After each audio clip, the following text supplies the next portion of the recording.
Welcome, everyone. Thank you for joining us today for the third webinar in Sustainable Conservation's Spring 2026 Voices from the Field webinar series. Before we get started, I would like to thank our webinar sponsors, Environmental Science Associates, Holland and Knight, and Spotswood Estate Vineyard and Winery. Thank you for supporting our webinars and for sharing Sustainable Conservation's vision of a climate resilient California. My name is Ryan Flaherty. I'm a Senior Director of Circular Economies at Sustainable Conservation, and I lead our work to improve California's air and water by scaling soil health practices on farms and by repurposing agricultural waste into fertilizers and soil amendments. For those of you that don't know us, Sustainable Conservation is a California nonprofit dedicated to the collaborative stewardship of California's land, air, and water for the benefit of nature and people. And throughout this spring webinar series, Sustainable Conservation and our partners are exploring how we can scale collaborative strategies like groundwater recharge, land repurposing, habitat restoration, and soil health practices to boost climate resilience across the state. Today's conversation will touch on the link between sustainable agricultural practices and climate resiliency and water in California, and we'll do a deep dive to dig into what's needed to scale these practices, including the importance of farmer engagement, science, and policy. And we'll hear perspectives from three of the many different sectors that are needed to scale sustainable agriculture.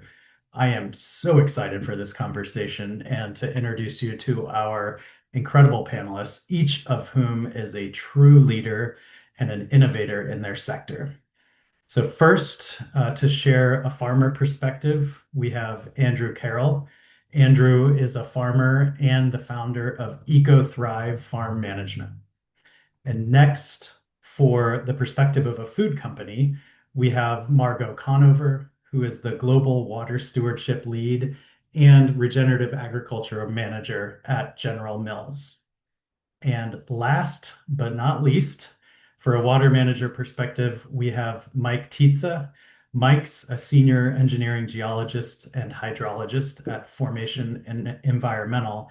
And very importantly, for the purposes of this discussion, he is the general manager of the East Turlock Subbasin Groundwater Sustainability Agency, or GSA. Thank you all so much for being here with us today, and let's get started.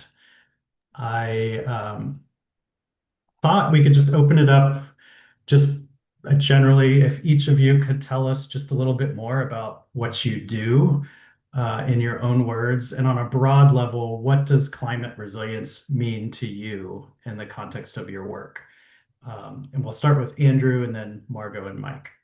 Andrew? Yeah, good morning, everyone, and thank you for having me. I'm happy to be here and have this conversation with you all. My name is Andrew Carroll. I own a farm management business, like Ryan just mentioned, EcoThrive Farm Management. I'm based in Chowchilla, California. I work ground in Chowchilla, Madera, and then currently up at Burroughs Family Orchards in between Denair and Snelling. I have been in this industry now for 14 years. 13 of those years, we have put focus on soil health and cover cropping and all these sorts of things. And so for us, what got us started going down this road was the cost of production just continuously going up, right? And trying to find a way to kind of mediate some of those costs or mitigate some of those costs and just get our production costs down because we're not getting a whole lot of movement on our commodity price. And so that's what kind of started us in this train of thought. We had no thoughts of, just to be honest, like we didn't really have thoughts of climate resilience and things like that at the time. It was purely economic. Since then, after everything that I've learned and am continuing to learn on a daily basis, um, we started realizing that the things that we're doing have an impact far beyond our farm. and far beyond our farm economics. And so our first year going down this road, we started to see, hey, we're getting better infiltration rates. Year two, hey, we're able to reduce some cost on pesticides and herbicides and things like that. And what kept us going down this road was just the million of other things that are beneficial to the farm and to the community, consumer, employees, everybody. That's what kind of kept us going down this road. And then the more that we learn, the more that we realize that this is the correct way and we have to figure this out. And so for us now, for me, I sit on the board for Resource Conservation District in Madera and Chowchilla, and I work with Sustainable Conservation often. Ryan and I have had many interactions and many other people. And what I finally realized is that we can have a greater impact on, our microclimate here, our environment here in the Central Valley than what I ever realized. And so now we put a lot of focus on trying to get our information out there, trying to get our data out there, so that we can show other farmers, hey, you can reduce these costs. These are a huge burden, especially when we're a lot of times unsure what we're going to be getting for our commodity. And so we have now taken the perspective of we need to get our information out there, not for our own sake, but for the sake of these other family farms. And I've also realized too that over the years that we need to be putting more focus on how we utilize our resources and utilizing those as sparingly as possible. Reducing our inputs, reducing our water, which I know that's the main one that we're here to talk about today. And so what we've seen over, the last 5 years or so, on properties that we've been implementing these practices for, 6+ years, is we've seen that we've been able to reduce our water usage without impacting our crop and quality.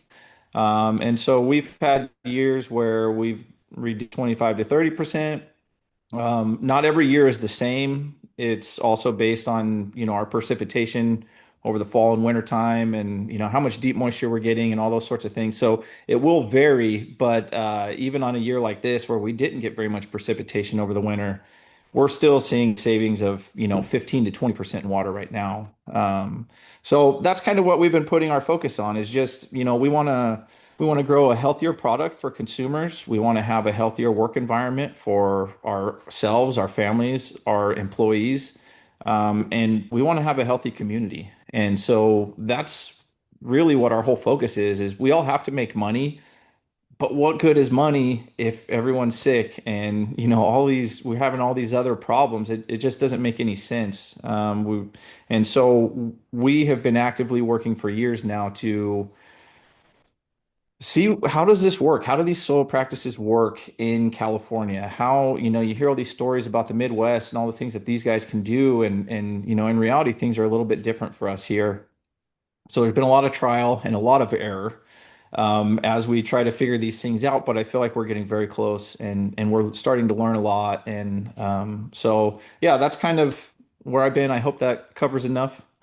Yeah, no, that's great. And we'll come back a little bit and talk more specifically about what practices are working and what's not, and how you're communicating with other growers about that. But in the meantime, let's maybe Margot, if you could share a little bit about your work and what does kind of climate resilience mean in the context of this work. Sure. Thank you so much. Happy to be here as well. I appreciate the opportunity to share some of what General Mills is working on. And Andrew, it's so inspiring to hear about how you guys have made all this progress and first coming at it from a perspective about what's good for your farm as a business, but then seeing all these amazing benefits of resilience and nature and community impact coming through along the way. That's exactly what we are aspiring to support as well. So as Ryan mentioned, I'm Margot Conover. I lead our regenerative agriculture and water programs at General Mills. Um, General Mills is a food company, so that means our business is also rooted in the earth. And just like farmers, we need healthy ecosystems and farming communities, so that we can get the ingredients that we need to make the products that the company sells. And for us, the climate resilience aspect is really connected to the stability of those ecosystems, and the patterns of things like precipitation and weather that used to be super dependable, that aren't anymore. And that hurts and puts at risk a lot of the places that we depend on, as key sourcing regions to source the ingredients that we need farmers to grow and provide to us. So regenerative agriculture, we've learned over the years, is a key lever that we can use that helps support that resilience, in the face of all these changes and differences. Um, so in 2019, General Mills made a commitment to advance regenerative agriculture across 1 million acres of land by 2030. And to that end, we work with many, many implementing partners, around the US and even around the world, including sustainable conservation, across our priority supply regions. We call them supply sheds, to advance regenerative agriculture. And as Andrew was mentioning, that really looks super different from region to region. What's going to work in California isn't going to work in Ohio or Saskatchewan. So we need to think about, how to tailor things to the local context and really integrate, locally designed and led programs. So a lot of what me and my team work on, is trying to understand what that looks like in our supply sheds, how to find the right partners, the right innovative farmers to work with, and just support this farmer-led movement, that is working towards building resilience for all of us. I'll pause there because I know we're going to get into a lot more questions, but for folks who want additional details, I'll drop in the chat a link to our most recent global responsibility report, which really describes how this work comes to life, across many of our corporate commitments, regenerative agriculture and water being two of them. And then also for some deep, deep detail on how those locally designed and led projects come to life. We also have a dedicated regenerative agriculture website, which shares some beautiful stories from our partners. So thank you and looking forward to more discussion. Thank you, Margot. Appreciate it. And Mike, now shifting gears a little bit, would love to hear more about your work at Formation and at the East Turlock Subbasin GSA as you think about water management and water sustainability for those agricultural regions. So I'm going to focus on East Turlock Subbasin. So we are a subbasin in the northern San Joaquin Valley. Portions of our subbasin, most notably the West Turlock Subbasin, has pretty solid water supplies and long established conjunctive use or combined use of groundwater and surface water. In the East Turlock Subbasin, we have very little surface water available. Our aquifers are very productive, but they don't receive as much recharge as we're asking of them. So there's been a lot of drawdown and overdraft up to a couple of 100 feet of groundwater level decline. And so that's the challenge that we're answering to with the advent of the Sustainable Groundwater Management Act in California. The formation of groundwater sustainability agencies, 200 new resource management and regulatory agencies. What could possibly go wrong? So my job is really to focus on operationalizing Sigma and our groundwater sustainability plan. So we're still in the development stage, moving toward the long-term implementation stage. So it's really an intersection of science, policy, and engagement, as you mentioned, Ryan. And without a solid footing on all three of them, there's a lot of opportunity for things to go wrong. So we are operationalizing various different programs to maintain in the long term a working landscape. And when we're talking about water, a working watershed that includes various different benefits and sustainable uses. and working on making that transition in a way that allows our farmers to keep doing what they do best. So answering the call to change, and do it in a way that is farmer driven, but compliant with the law, and realizing the opportunities for adapting to change. So that's where, for us, that climate resilience really fits in. It's just another aspect of having to manage our limited water. So well, maybe I'll just mention one more thing. We're about 140,000 acres. About 100,000 acres is irrigated land, with a mix of permanent crops and annual crops, mostly permanent crops. Great. Thank you, Mike. Um, Andrew, I know you started getting into a little bit about some of the benefits that you've seen. I'm wondering if you could spend a few minutes talking about what practices have you found to be kind of most successful, and what challenges do you have, do other farmers have in scaling adoption of those practices? Okay, well, first let's kind of the things that have worked for us has been adhering to the six principles of soil health, right? And we'll just go over those real quick. Number one, the most important one is understanding your context. So, Margot, you kind of touched on that a little bit, where, the things that we're doing here in California may not translate exactly over to a place like Ohio or Iowa or Nebraska or anywhere else, right? We have different climates, we have different annual precipitation. Everyone in the country has water issues, they just vary. Ours are we don't have enough water. You get to the Midwest, they have too much water. And so everybody has these issues that they're kind of trying to fight, right? And so that's the importance of understanding and knowing your context. What can I do? What is going to make sense for me, not just on the soil health side, but also economically? There's some of these things as we go through it, we'll kind of talk about it. But I haven't done all of these things on my stuff down in Chowchilla. I have not yet integrated livestock. I'll get into that a little bit here as to why, and then also why I feel the need that I have to do this. Minimize soil disturbance is number two. I think that's a pretty easy one for most people to adopt. Keeping the soil covered, maintaining living roots. So keeping the soil covered, I think, is hugely important, especially here in the Central Valley of California, where, in 24, we spent 30 days at 110 plus. So when you take that outside temperature and then you apply that to bare ground, okay, you're going to see temperatures of 155 plus, which is wild, right? It's absolutely insane. It's so crazy hot.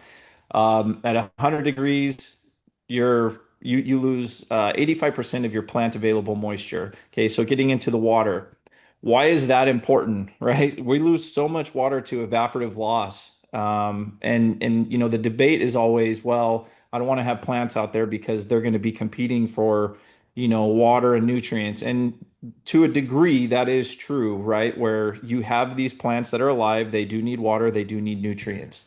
But there's exchanges that happen. It's not so cut and dry as all of these plants are taking away from my commodity.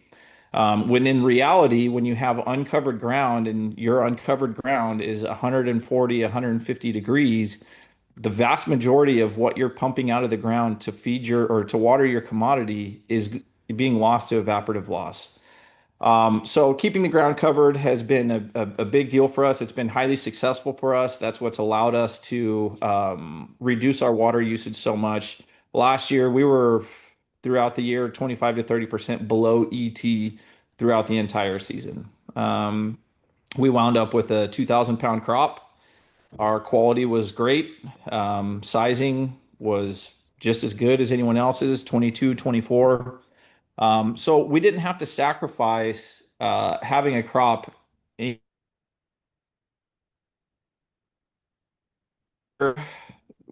The fourth one, maintain living roots. That one can be a bit of a challenge here in California, right? Especially with the amount of double line drip systems that we have out here.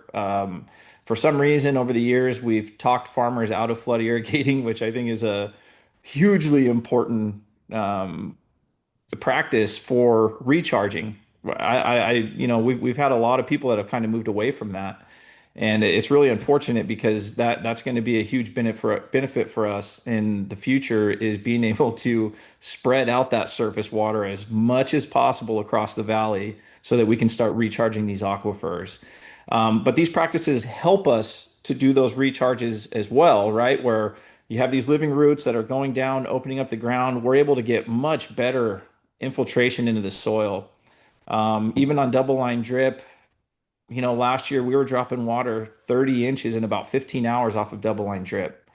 Most people in my area, I would assume it's probably the same across the valley just due to conventional practices, which I'm not hating on anybody.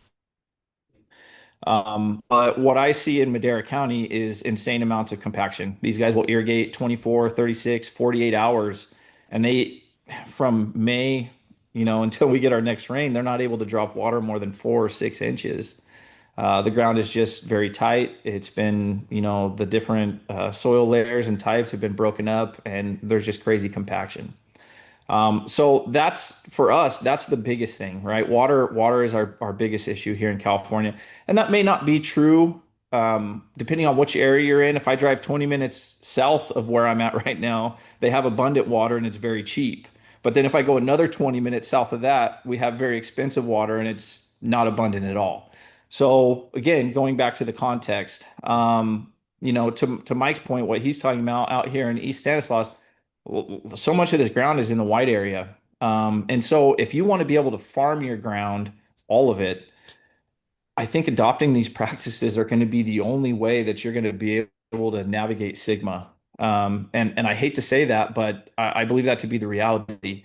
I farm some properties where water is very expensive. I have a pistachio property right now out in Madera in an area called the Pacific Lighting District. All water is fed through the water district. There's no private wells out there. Our water is $600 an acre foot this year. We're going to get maybe 2 acre feet of water if we're lucky. So that equates to $1,200 an acre for 2 feet of water. Like that's an insane price. And there's people out here in California that are paying twice as much as that. So in order for us to utilize this water efficiently, we have to be adopting these practices that are going to open up our ground, keep the ground covered, keep us shielded from this evaporative loss and this intense heat that we have. Now, on the other side, not just water, this has also helped us reduce our costs when it comes to insecticides, herbicides, fungicides. We've been able to severely limit the amount that needs to be applied. Where we struggle a little bit more is on the fertility side. It's a little bit harder to kind of bring that down because we have these very dense orchard systems that have high demand. A lot of these orchards are being run off of double line drip. It's a little bit harder to build the system that you need when your water is so limited to these small areas, right? And it's hard to keep living roots and plants alive if that's the only type of system that you're working off of. So there's definitely some hardships, but even through those hardships, we've been able to see some very amazing successes in terms of what we're able to reduce. So just to give you an example, on my stuff down there, the average cost for almond production is around $3,800 an acre right now. We've been running consistently at about 26 to $2,700 an acre, right? So that's a very reduced cost versus what you're kind of seeing typically. Now, again, that's also context based, depending on what area you're in, your water supply, how much your water costs, all those types of things. It can be a little bit different, but that's why knowing your context is so important. Understanding what your limiting factors are, and knowing what you can and cannot do realistically.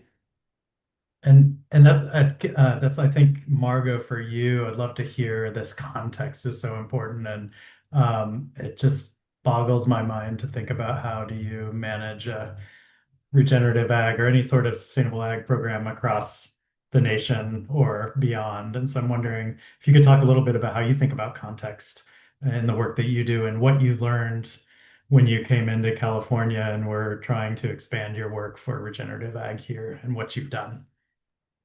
Yeah, I mean, Andrew already really said it. Context is probably the most critical factor for thinking about how to develop a regenerative agriculture program and understanding some of those key limiting factors like water or like key considerations such as the heat you're talking about. I mean, that soil temperature is almost this what you need to get to cook chicken to be able to be safe to eat. So probably not a lot of biological activity happening in soil that hot. So those are some of the types of things that we really seek to understand in any of the places where we're working on programs. You really need to understand what makes that place unique. What are the crops that are growing there? What's the local climate and ecosystem like? What's the local water cycle or the local water infrastructure? Farmer culture, what economic considerations are farmers and communities working with? Um, and so for us, that's why we really try to prioritize centering farmers and local leadership within the programs that we develop, because what works for General Mills, Kansas wheat supply shed and the communities there aren't necessarily going to work in California, which has a much different crop climate, infrastructure, and so on and so forth system, or it might not even work in Oklahoma, which is a neighboring state where we also source wheat, which is the same crop, but has different considerations that we need to think about in terms of their local context. Um, so the way that we think about it is finding those local partners who really are deeply connected to the community and the farmers that are there that can help us understand what those needs are and kind of like navigate and center the priorities of those communities as we're developing programs. And we just really think that top-down approaches aren't necessarily gonna address a community's specific conditions. So it's more cost-effective and more efficient for us to work that way, in addition to having better long-term potential for success and just be a better experience for everybody along the way. And just like everyone else, farmers are not a homogeneous group, so we can't just expect that everybody will want to receive information and support in the same way, or that a different place will have the exact same needs as another. Um, so the way that that's come to life for us in California is really through this, for us, new process of centering water in our regenerative agriculture approach. We'd always had California as a priority watershed for our water commitment because of the risk factors that you all know all too well. But insights in some of our other supply sheds, such including Kansas, actually, led us to believe that regenerative agriculture could be a really helpful lever to support water resilience for farmers. So that's something we wanted to experiment with here. And when we started that work, we were lucky to have awesome partners like Sustainable Conservation that we could collaborate with to really understand what a lot of those needs and unknowns were, and really compare the differences in the context of California with some of those other grain supply sheds that we had cut our teeth on with the original regenerative agriculture pilots. Um, and throughout the past 5 or 6 years since we've been working on that, we've had some wonderful opportunities to learn from and elevate the voices of early adopters, innovative farmers like Christine Gemperly or even the Burrows, because we focus on almond systems, which is what they also work on. And one key thing that we ended up investing quite a bit into was research through UC Davis and also sustainable conservation to help understand what does regenerative agriculture actually even look like in California in some of these different systems, and how does it link to water outcomes. So along the way, we've been able to collaborate with other partners to help, like American Farmland Trust and Point Blue Conservation, to get deeper into how to actually get those soil health principles out on the land. But I think the biggest success that I've been excited about over the past few years, that of course we can't take credit for, but we're just kind of like participating along with everyone else, is that a ton more organizations and companies are now working on regenerative agriculture and thinking about the relationship between soil health and water in California, across many crops, not just almonds, which is where we originally started. And even if that's not directly connected to General Mills activities, all that progress supports our resilience because we're really all in this together and we need everybody to participate in order to create a resilient watershed for anybody who lives in, works in, or is connected to the state in any way. Yep. Appreciate it, Margot. And I'll just say that, some of the investments that General Mills has made in supporting partnerships and particularly on the research around water use, water benefits has been really, really important, help fill some gaps that I think it will be helpful for Mike and other groundwater sustainability agencies moving forward to understand the intersection between soil practices and water. So with that, I would love to, Mike, to hear from you. Just if you could tell us a little bit about the Sustainable Groundwater Management Act and kind of potential, what it is, what it requires, and potential implications for sustainable agriculture briefly. And then I do want to dig in more specifically to the cover crop credit, which we can come back to. So the Sustainable Groundwater Management Act is really the first statewide legislation to regulate groundwater use in California.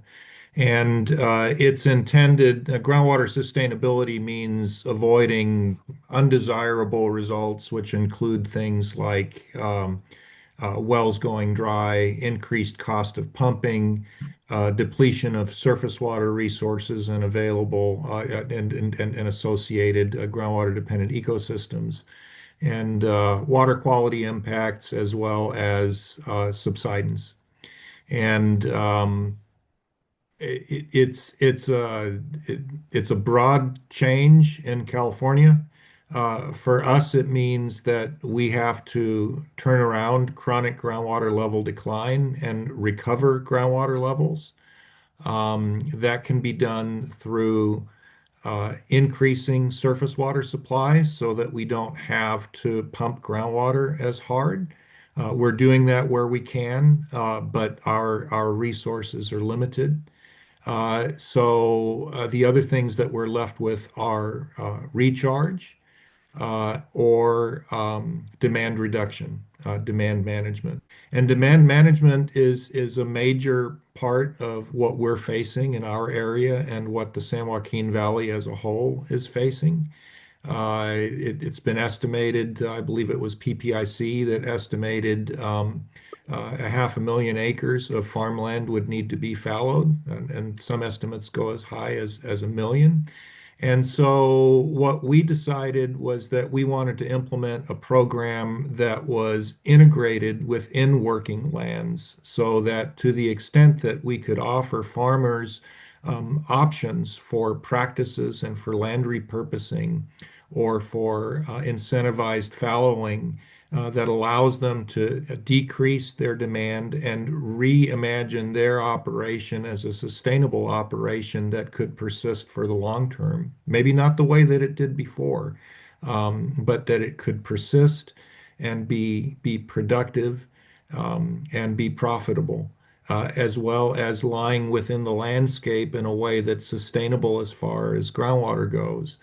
And our authority is groundwater regulation. We don't have land use authority. There can be a bit of a disconnect there. However, when you start thinking about that, groundwater management is really about wise water management, which translates into wise watershed management. You can immediately see that there's a close alignment with practices such as cover cropping, improving soil health to improve soil moisture retention capacity. And so what we try to do is to offer, a range of potential options and work with farmers to implement them.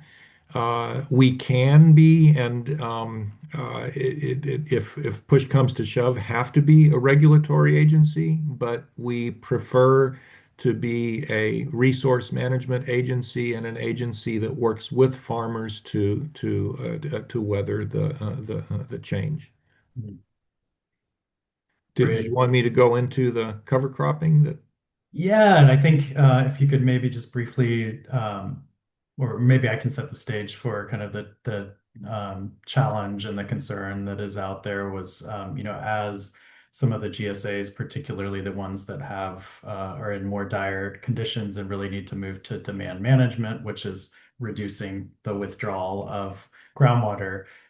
There's been concern about if farmers wanted to plant things like cover crops, which, as Andrew mentioned before, use water, right? They do use water. Are those going to be in some way kind of disincentivized through those demand management programs that the GSAs, the groundwater sustainability agencies have?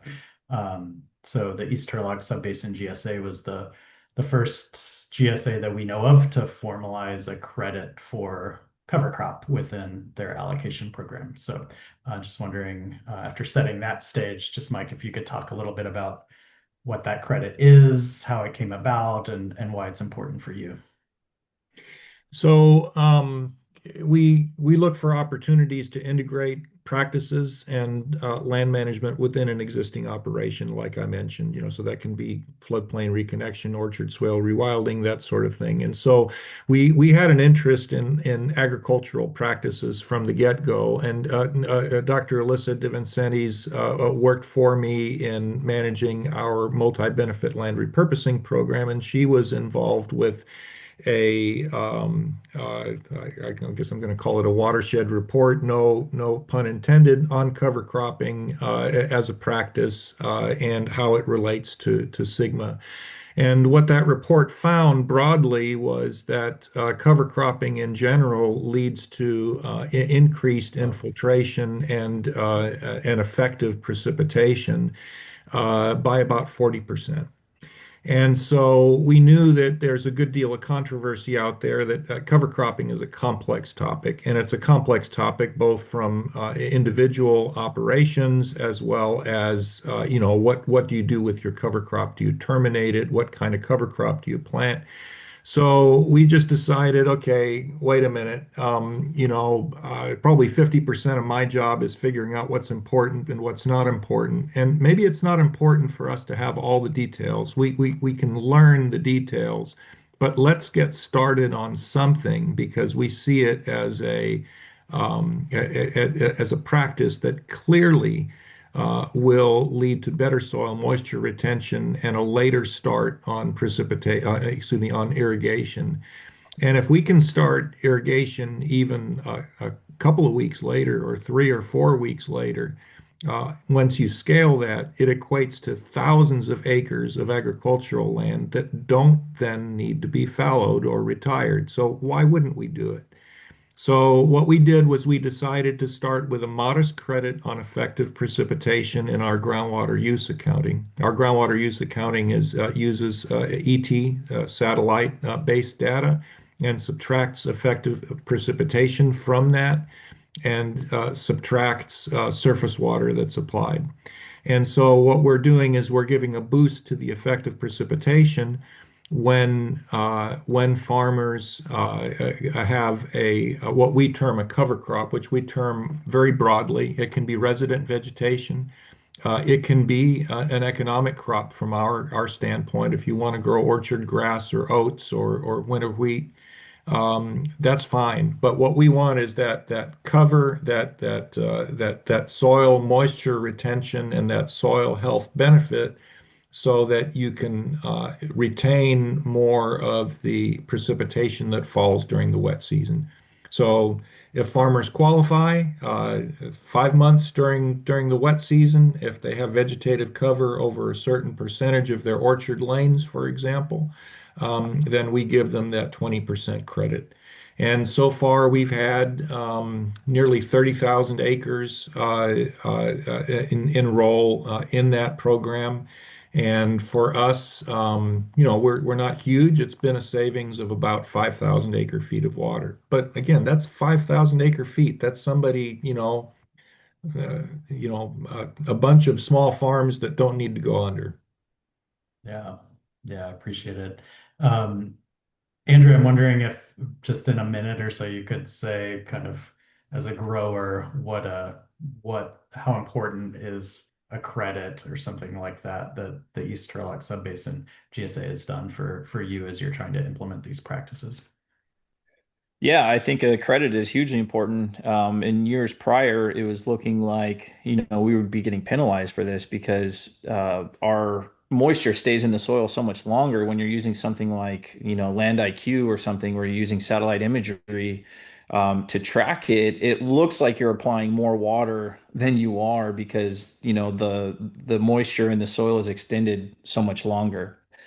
So having something like that is amazing. Now, what I love about that, because Mike and I have talked about this in the past. I first met Mike, I don't know, probably a year and a half or almost 2 years ago.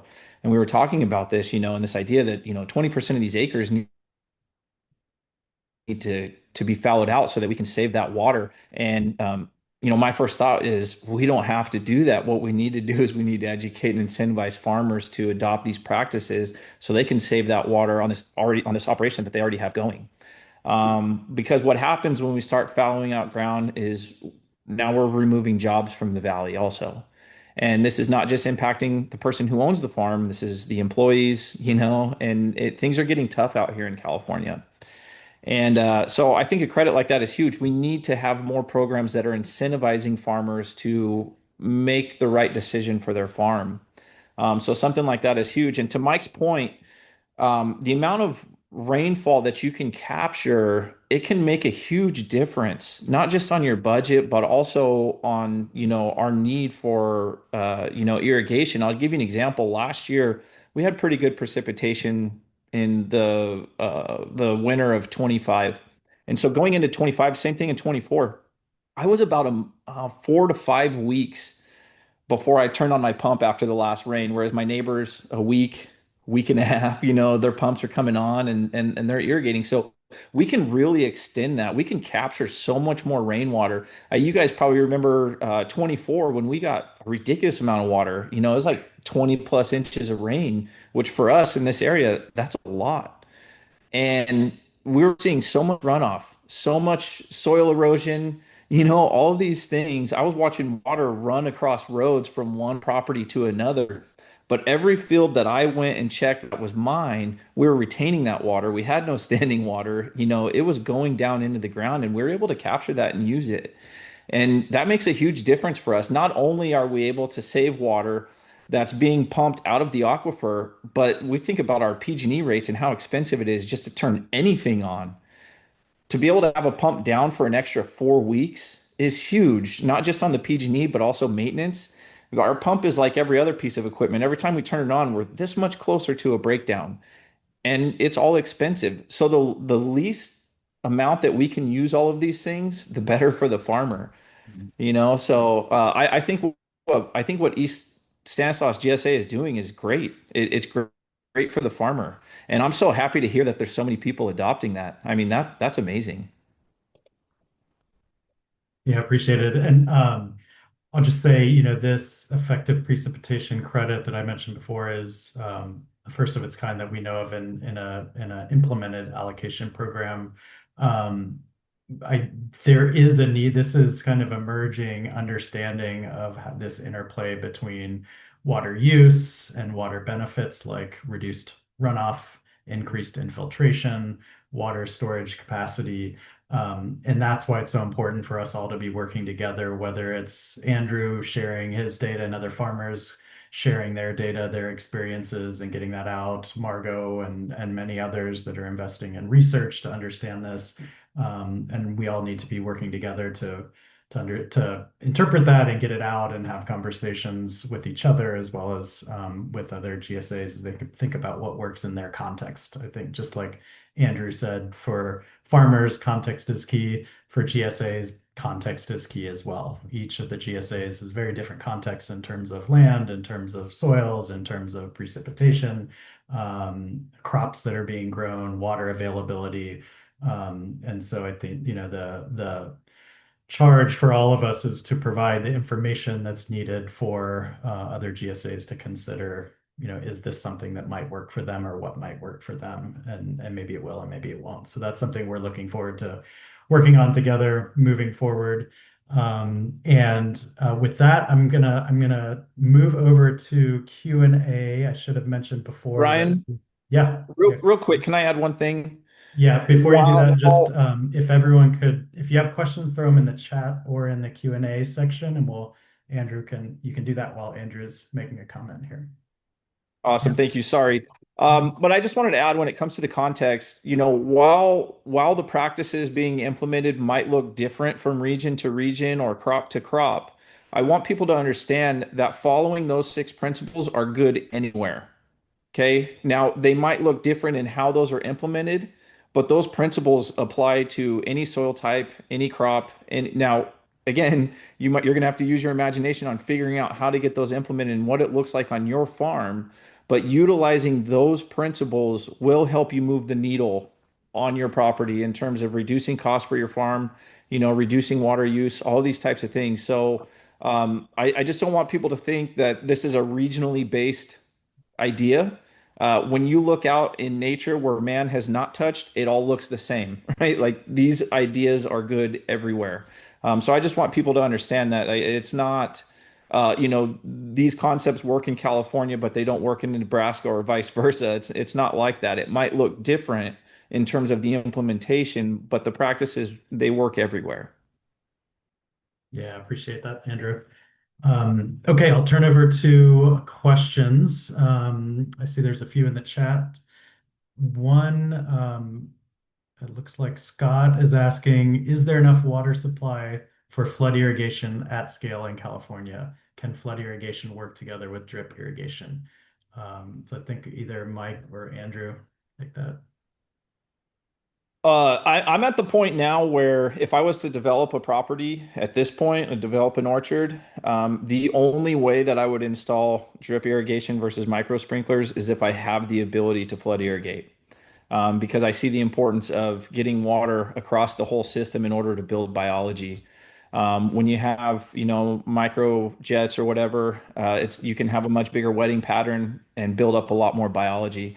So yeah, those two things do go together, absolutely. And so again, that goes into the context of your area, your farm. What do you have at your disposal? Those are the things that I would think about now if I was looking at developing an orchard.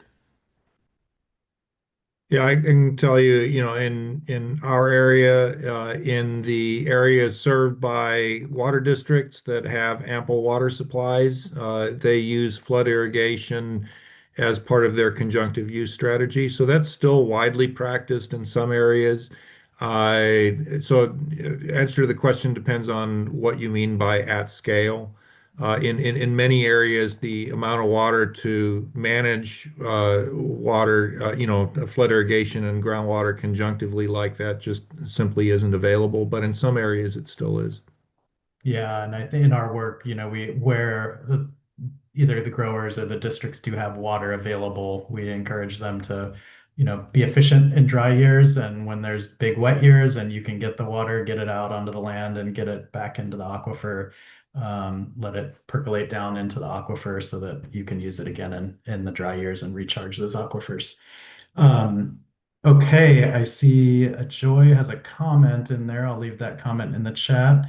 Lauren Hale has asked, Andrew mentioned incentives for cover crops through the GSA, but I'm curious, Margot, does General Mills offer a premium for crops from regenerative growers, or just how do you look at supporting growers? Yeah, that's a great question, Lauren. And similar to everything else we work on with the regenerative agriculture program, we kind of take a context-based approach to that too. So in some cases, we do offer a premium for ingredients, and work directly with farmers to source those and get those directly into our products. So an example of that is General Mills sources Kernza, which is a grain that's a perennial cousin of wheat. That's very deeply rooted and has awesome soil health benefits. And we use some of that in our Cascadian Farm brand cereal. So we buy that directly from farmers and then put it into a product. And then in other cases, there's sort of like a spectrum of whether we can work directly with that supply chain and use ingredient premiums as a tool, depending on sort of context around transportation and logistics or infrastructure for different crops, the types of quality specifications that we may be needing for specific sourcing. And so sometimes that's not as easy of a tool for us to access, but we still want to be able to support farmers in adopting these practices. So we could use other tools like providing practice incentives for farmers in a program to do activities on their land, like implementing cover cropping or experimenting with different practices that make sense in their context. Other things like providing one-on-one or group coaching to farmers that help them learn together and consider what they might want to do or experiment with on their farm that General Mills will cover and pay for on their behalf. So we don't really take a single approach in general to the way that we work with farmers, and that's an aspect of the context that we consider from the business side as well as the actual farming location that we're working with. And I see in the chat some conversation about the soil health principles. There's also, if you want to check it out, a graphic in the regenerative agriculture section of that report I linked earlier that shows the soil health principles and kind of describes in a little more detail what they entail and how they can come to life on certain farms. So in addition to Andrew's super helpful list, you might want to check that out too. And thank you. I see a few more in here. I've been putting some things in the chat. The Joy Montgomery says the problem Gabe Brown. For those of you that don't know, he's a famous regenerative ag farmer. That he consistency runs into is that what works on his farm isn't universal, and people make mistakes copying him that doesn't work for them. So thank you, Andrew. I'll just say quickly, Andrew is a part of, there's a farmer ag network that is a grassroots kind of group of farmers that have started meeting together and sharing experiences in the valley. And I think that's one of the ways that you can avoid that is to, share experiences. Farmers are doing it and what works, and importantly, what doesn't work and why, so that each farmer can figure out, again, to their context, what might work. To that, Yeah. since you brought that up, sorry, I know I was supposed to talk about that in the beginning, but we're working right now. We've got a website up and going. We're working on pulling together content. Our whole idea is to be able to put out content, videos, write-ups, whatever it may be, that can help direct farmers, from, hey, step one, these are the kinds of things that you can be looking at. Or, hey, if I want to set up an orchard now and I want to start day one from a regenerative perspective, what are the steps that I should take in order to mitigate issues in the future, right? And so as a network, I think there's 10 or 12 of us that sit on this committee right now, from Kern County all the way up to Stanislaus County. And it's a network of great growers who have been working on these practices for many years now. And so we're really trying to put together and be a nice spot for other growers to come ask questions, be a good resource.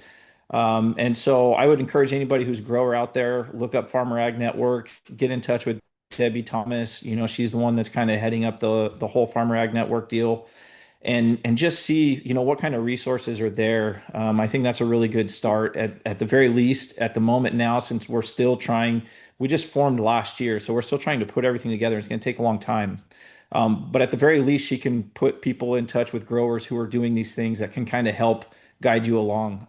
I think as we do this, it's so important that we act as peers, mentors, helping each other out. I can share with you successes, but I think the more important thing for me to share with other growers is failures, so that you can mitigate those things, right? And jump straight to the successes. But what I do want people to understand too is that these things take time. Okay.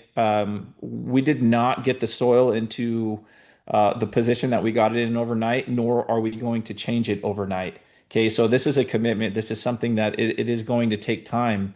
But I'd say within, depending on how progressive and how hard you push, within 3 years, 5 years, you can see major, major changes on your farm. And I haven't seen anybody who's gotten to that side and then gone back the other way, right? Because it's so exciting, the things that we learn, the things that we see, the money that we save.